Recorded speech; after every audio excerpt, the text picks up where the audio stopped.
Indo British advanced pain clinic నొప్పి మాయం surgery దూరం ఫర్ అపాయింట్మెంట్స్ 9155515563.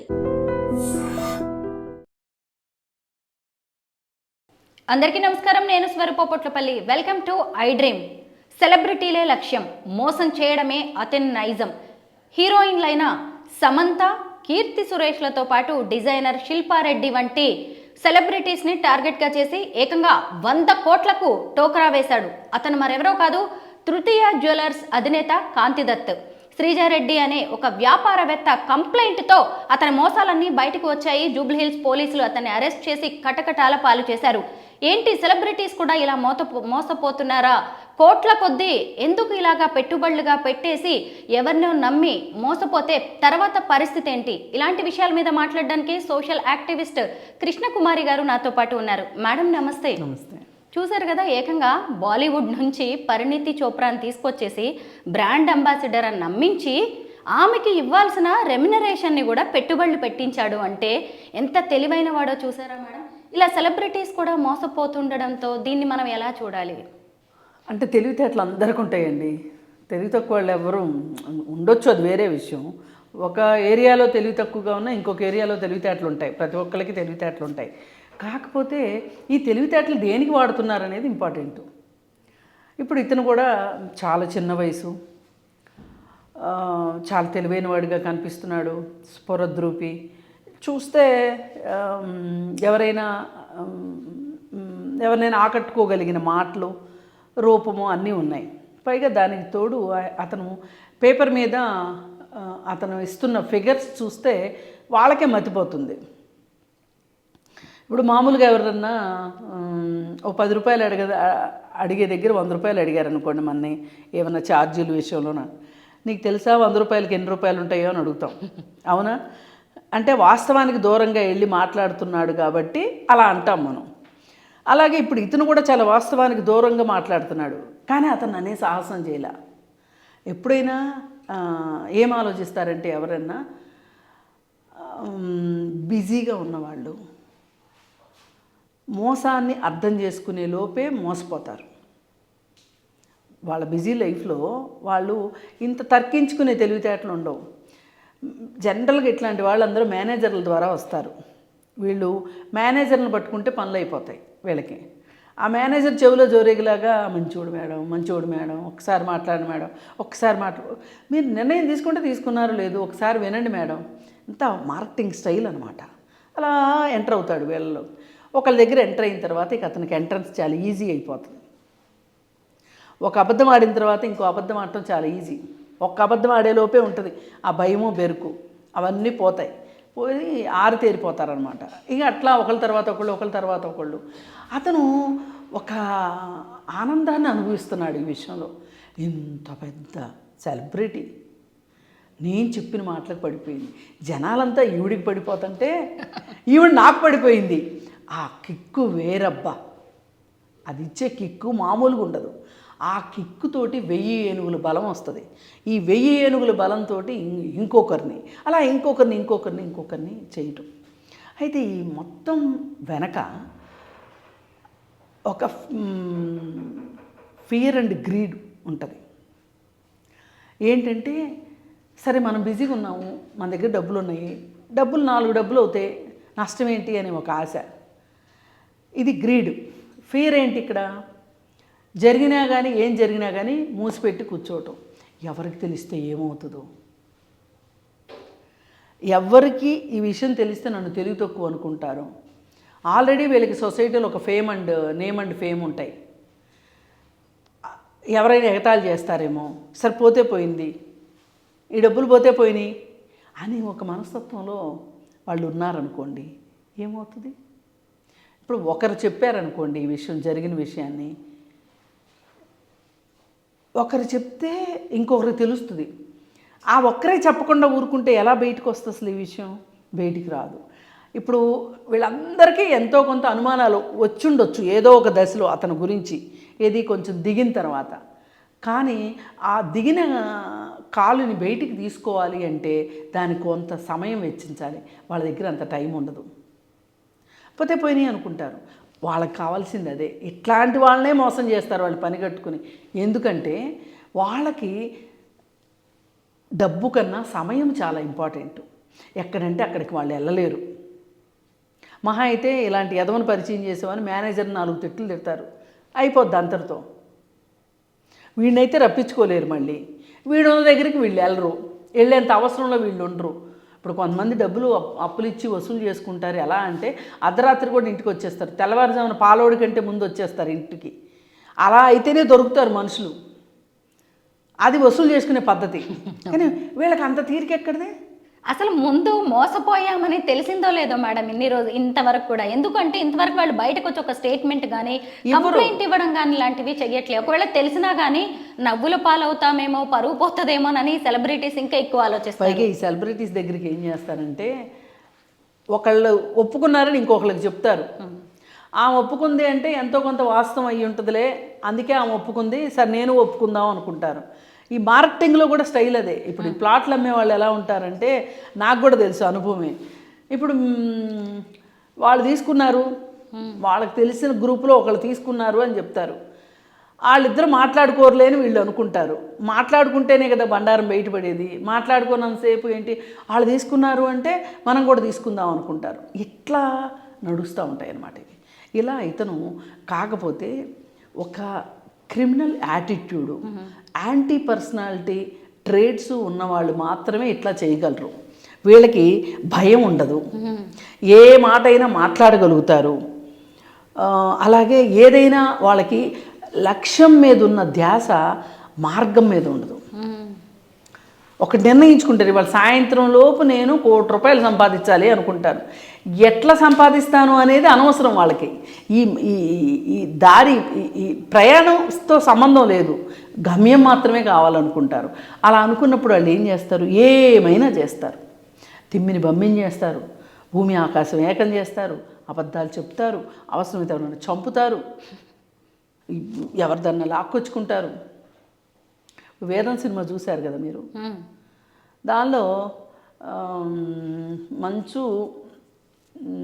మనోజు ఒక షోకి గర్ల్ ఫ్రెండ్ని తీసుకెళ్ళాలనుకుంటాడు. టికెట్ డబ్బులు కావాలి, ఎంట్రీ ఫీజు. ఆ డబ్బుల కోసం ఎవరి దగ్గర తీసుకుంటాడు, కిడ్నీ ఆపరేషన్ చేయించుకుని కిడ్నీ అమ్ముకున్న అతని దగ్గర నుంచి డబ్బులు తీసుకెళ్తాడు. ఇది ఇతనికి అర్థమైనప్పుడు చాలా చెల్లించిపోతాడు, వెళ్ళి వాళ్ళ డబ్బులు వాళ్ళకి ఇస్తాడు. అలా ఎంతమంది ఉంటారు చెప్పండి? అలా ఎంతమంది ఉంటారు? ఆ సినిమాలో కాబట్టి ఒక మంచిగా నడవమని చెప్పారు కాబట్టి, అంటే ఒక మెసేజ్ ఓరియంటెడ్ పిక్చర్ కాబట్టి అలా చూపించారు. కానీ నిజ జీవితంలో మెసేజ్లతో ఎవరికి కావాలండి? మనం అనుకున్నది అయిందా లేదా అదే కావాలి. ఇతనికి ఆ సినిమాలో క్యారెక్టర్కి ఏమి చేసే వరకు, చెడు పని చేసే వరకు ఏమీ తేడా లేదు. కానీ పరివర్తన విషయంకి వచ్చేసరికి, ఆలోచన విషయంకి వచ్చేసరికి అతను సినిమా కాబట్టి అలా ప్రవర్తించాడు, ఇతను నిజ జీవితం కాబట్టి ఇలా ప్రవర్తించాడు. మేడం మళ్ళీ మీరు ఇక్కడ ఇంకొక విషయాన్ని గమనించాలి. ఇక్కడ ఇతని చేతుల్లో మోసపోయింది, ఇతను టార్గెట్ చేసింది కూడా సెలబ్రిటీ విమెన్నే. సమంత, తర్వాత కీర్తి సురేష్, డిజైనర్ శిల్పారెడ్డి, ఇక్కడ చూస్తే పరిణీతి చోప్రా, ఆ తర్వాత శ్రీజారెడ్డి. వీళ్ళందరూ కూడా విమెన్ విపరీతంగా బిజీగా ఉండేవాళ్ళు, తమ వెనక ఏం జరుగుతుందో కూడా తెలుసుకోలేని వాళ్ళు. సో వీళ్ళనే టార్గెట్ చేశారు, ఎందుకంటే వాళ్ళ బిజీ లైఫ్ను కూడా ఇతను మంచిగా స్టడీ చేశాడు. అయితే ఇలాంటివి చాలా జరుగుతూనే ఉండొచ్చు ఇండస్ట్రీలో. మన దాకా వైట్ కాలర్ నేరాలు బోలెడు జరుగుతాయి. పైగా వీళ్ళకి జైళ్ళల్లో కూడా రాజభోగాలు ఉంటాయి, డబ్బులు ఉంటాయి కదా. శిల్పారెడ్డి బయటకు వచ్చి మాట్లాడింది, ఎవరో మాట్లాడలే. బయటకు వచ్చి శిల్పారెడ్డి మాత్రమే మాట్లాడింది, ఒక ఇంటర్వ్యూ ఇచ్చింది. నాకేమీ సంబంధం లేదు, పైగా ఇతను ఇట్లాంటి పనులు చేస్తున్నాడని నాకు తెలిసి నేను ఆ కంపెనీలో నాకున్న వాటా ఏదైతే ఉందో దాన్ని నేను వదులుకున్నాను, కంపెనీకి నాకు సంబంధం లేదని చెప్పి నేను రాసి ఇచ్చేసేసాను అని చెప్పింది. అలా చెప్పినప్పుడు నిజానికి సమంతను శిల్పారెడ్డి మంచి ఫ్రెండ్సే. మరి సమంత గారిని వార్న్ చేయలేకపోయిందా శిల్పారెడ్డి, లేకపోతే చేసినా కానీ ఈమె పట్టించుకోలేదా అనేది తెలియదు. మరి ఇప్పుడు శ్రీజారెడ్డి కంప్లైంట్ ఇవ్వకపోతే ఇది ఇంకొన్నాళ్ళు ఇలానే ఉండేది. కానీ శ్రీజారెడ్డి కంప్లైంట్ ఇచ్చింది కాబట్టి ఇది ఒక కొలిక్కి వచ్చిందని చెప్పొచ్చు. కానీ కొంచెం లాజికల్గా ఆలోచిస్తే ఇతను ఎవరైతే ఉన్నాడో ఇతని వయసు ఎంత, ఈమె ఏం చెప్పింది, అతని వయసు 22 సంవత్సరాలు అని చెప్పింది శిల్పారెడ్డి. నేను 5-6 ఏళ్ళ నుంచి బిజినెస్లు చేస్తున్నానని చెప్పాడు అని చెప్తుంది. అసలు 15-16 సంవత్సరాలకు బిజినెస్లు ఎట్లా చేస్తారు? కొంచెమన్నా మనం ఆలోచించాలి కదా. అది ఒక పాయింట్. ఆ తర్వాత అతని క్రెడిట్ హిస్టరీ ఏంటి, అతను ఇంతకుముందు చేసిన వ్యాపారాలు ఎలా చేశాడు, ఎవరితో చేశారు. ఇప్పుడు మనం మన ఇంట్లో ఒక డ్రైవర్ని అపాయింట్ చేసుకోవాలంటే నువ్వు ఇంతకుముందు ఎవరి దగ్గర పనిచేసావు అని అడుగుతాం. వాళ్ళకు ఒక ఫోన్ చేసి అడుగుతాం ఎందుకు మీ దగ్గర మానేశాడు అని. అవునా కాదా? అలాంటప్పుడు అతను ఏం చేశాడో వీళ్ళు అర్థం చేసుకోకుండా, ఎవరెవరితో కలిసి బిజినెస్లు చేశాడో అర్థం చేసుకోకుండా వీళ్ళు ఇతను నమ్మి బిజినెస్లో డబ్బులు పెట్టడం కావచ్చు, వాళ్ళ ఫేస్ని ఇవ్వటం కావచ్చు. అది ఎంతవరకు కరెక్టు? ఇప్పుడు ఇది ఈ కేసు ఎంత మాట్లాడుకుంటే అలా చాలామందికి తెలుస్తుంది. ఈ మధ్యకాలంలో కూడా చాలామంది మీకు 3 రూపాయలు వడ్డీ ఇస్తాము, 5 రూపాయలు వడ్డీ ఇస్తాము అని చెప్పి అసలు చుట్టాలు లేదు, ఫ్రెండ్స్ లేదు, వాళ్ళు లేదు, వీళ్ళు లేదు, వెర్రి గొర్రెలను చేసేసి కట్ చేసేసేసి కోట్లు సంపాదించేసేసి పైగా అవి ఏమన్నా వీళ్ళు అట్టు పెట్టుకుంటారా అంటే వీళ్ళపైన బాస్ ఇంకొకడు ఉంటాడు, వాళ్ళపైన బాస్ ఇంకొకడు ఉంటాడు, వాళ్ళకి వెళ్ళిపోతాయి తప్పితే వీళ్ళకేదో ఈ బిజినెస్లు చేసిన రోజులు 4 రోజులు కాస్త కార్లు బూర్లు వేసుకుని తిరుగుతారు తప్పితే, ఇస్త్రీ బట్టలు వేసుకుని తిరుగుతారు తప్పితే ఒక్కసారి స్కామ్ బయటపడింది అంటే వీళ్ళ బతుకు కుక్కలు కూడా కానవు. మేడం, ఈ స్కామ్లో మనం ఇంకొక విషయం మాట్లాడుకోవచ్చు. ముఖ్యంగా ఏంటంటే ఎవరైనా సరే, సెలబ్రిటీస్ కావచ్చు, పొలిటీషియన్స్, లేదంటే మనలాంటి కామన్ మ్యాన్ అయినా సరే, యూత్ స్టార్టప్స్ అనగానే ఎక్కువగా అట్రాక్ట్ అవుతూ ఉంటారు.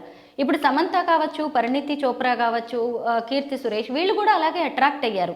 ముఖ్యంగా ఏంటంటే వీళ్ళకి చేతి నిండా డబ్బు ఉంటుంది, ఎక్కడ ఇన్వెస్ట్ చేయాలో తెలియదు, ఏ బిజినెస్లో పెట్టాలో తెలియదు, ఎవరిని నమ్మాలో తెలియదు. కాబట్టి ఇలా ఇతను రాగానే కాంతి దత్తని నమ్మేశారు వీళ్ళు. అంటే ఇప్పుడు మహిళ మీరు సంపాదిస్తారు. ఇప్పుడు ఇంత చిన్న పిల్లాడు, ఇప్పుడు సమంత డబ్బులు సంపాదించిందంటే సినిమాలో యాక్ట్ చేసి డబ్బులు సంపాదించింది. ఇప్పుడు మీకు నెల జీతం వస్తుందంటే మీరు ఇక్కడ పని చేస్తుంటే జీతం వస్తుంది కానీ లేతే లేదు. ఇట్లా ప్రతి వాళ్ళకి వాళ్ళు చేసే పనులను బట్టి వాళ్ళకి డబ్బులు వచ్చే అవకాశం ఉంటుంది. ఈ కాంతి దత్ అనే పిల్లవాడు 22 ఏళ్ల పిల్లాడు ఎలా సంపాదిస్తున్నాడు, ఇతని వెనకున్న వ్యాపార సామ్రాజ్యం ఏంటి, ఇతను ఎవరి తాలూకు మనిషి అనేదైనా సరే కొంచెం అంటే కొంచెమైనా కోట్లు పెట్టేటప్పుడు ఆలోచించాలి కదా. ముఖ్యంగా ఇప్పుడు వీళ్ళనే చూసుకొని మనలాంటి వాళ్ళని కూడా జాగ్రత్త పడాలి మేడం. ఎందుకంటే కామన్ విమెన్ కావచ్చు, గృహిణులు చాలా ఎక్కడంటే అక్కడ పాపం నమ్మి ఇన్వెస్ట్ చేస్తూ ఉంటారు. నేను ఇందా చెప్పింది అదే. ఇప్పుడు ఇట్లా కోట్లు దండుకొని ఇంకెవరికో ఇస్తారు, కానీ వీళ్ళు ఈ చుట్టాల మధ్యలో పరువు పోగొట్టుకొని తలెత్తుకోలేక ఒక మధ్యతరగతి మొహమాటం ఒకటి ఉంటుంది. దాన్ని వాళ్ళు ఏం చేసుకోవాలో అర్థం కాదు. ఇప్పుడు ఇతను ఉన్నాడు, ఈ రాష్ట్రం కాబట్టి ఇంకో రాష్ట్రం వెళ్తాడు, లేదు అనుకుంటే ఇంకొక దేశం వెళ్ళి బిజినెస్లు చేస్తాడు. ఈ కేసులు ఇలా ఉన్నా సరే ఈ పాటికి దేశాలు దాటించుంటాడు డబ్బులు అతను తెలివితేటలకి. నాకు అర్థమైనంత వరకు అతను చాలా క్రిమినల్ మైండ్ ఉంది అతని దగ్గర. తెలివితేటలు కాదు, వీటిని తెలివితేటలు అందరూ. అసలు తెలివితేటలు అనే మాట వాడి తెలివితేటలకి మనం అపఖ్యాతిని మూటగట్టిన వాళ్ళం అవుతాం. మోసకారితనం, మోసకారి బుద్ధి, అంతే. మోసంతో తిమ్మిని బమ్మిని చేసి ఇప్పుడు తన దగ్గర లేని రూపాయిని ఉన్నట్లుగా భ్రమింపజేశాడు.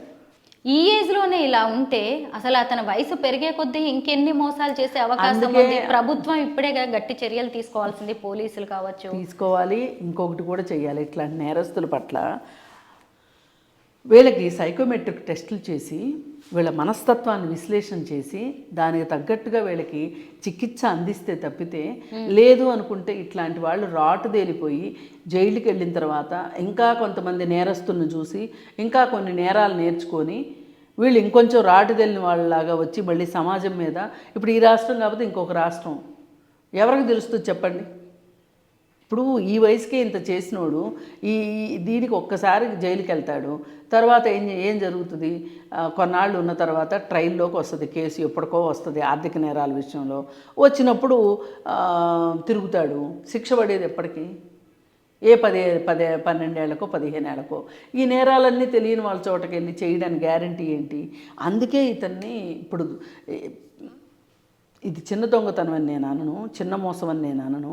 ఇప్పుడైతే చట్టానికి దొరికాడు కదా, దొరికినప్పుడు అతన్ని ప్రభుత్వం సరి అయిన రీతిలో అతన్ని సంస్కరణ చెయ్యాలి.